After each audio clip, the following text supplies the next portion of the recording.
வக்ஃபு வாரிய சட்ட திருத்தத்திற்கு எதிராக 70க்கும் அதிகமானோர் உச்சநீதிமன்றத்தை நாடி இருக்கக்கூடிய நிலையில் இந்த வழக்கு விசாரணை தொடங்கியிருக்கிறது. விவரங்களுடன் நிகழ்ச்சி டெல்லி சிறப்பு செய்தியாளர் சுசித்ரா, என்னென்ன வாதங்கள் முன்வைக்கப்பட்டிருக்கு? பல்வேறு அரசியல் கட்சிகள், நாடாளுமன்ற உறுப்பினர்கள் மற்றும் தனிநபர்கள் சார்பாக தொடரப்பட்டுள்ள இந்த மனுக்கள் மீதான விசாரணை தலைமை நீதிபதி சஞ்சீவ் கண்ணா தலைமையிலான அமர்வில் தற்பொழுது விசாரிக்கப்பட்டு வருகிறது. மிக முக்கியமாக எந்தெந்த இந்த மனுக்கள் என்பது உச்சநீதிமன்றத்தில் விசாரிக்கப்பட வேண்டும், எந்தெந்த மனுக்கள் உயர்நீதிமன்றத்துக்கு அனுப்பப்பட வேண்டும் என்ற ஒரு கேள்வியை முன்வைத்து தற்பொழுது நீதிபதிகள் இந்த வாதங்களை கேட்டு வருகிறார்கள். குறிப்பாக மூத்த வழக்கறிஞரான கபில் சிபல், அபிஷேக் மனு சிங்வி, வி வில்சன் உள்ளிட்டோர் தற்பொழுது தங்களுடைய வாதங்களை முன்வைத்துள்ளது மிக முக்கியமாக பார்க்கப்படுகிறது.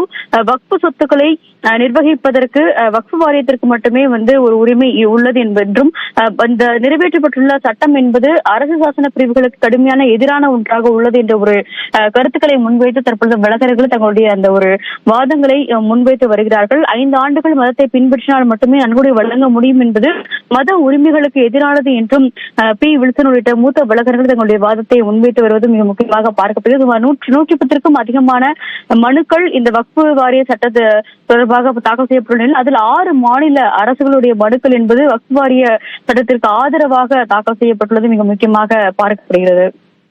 விரிவான தகவலுக்கு நன்றி சுசித்ரா.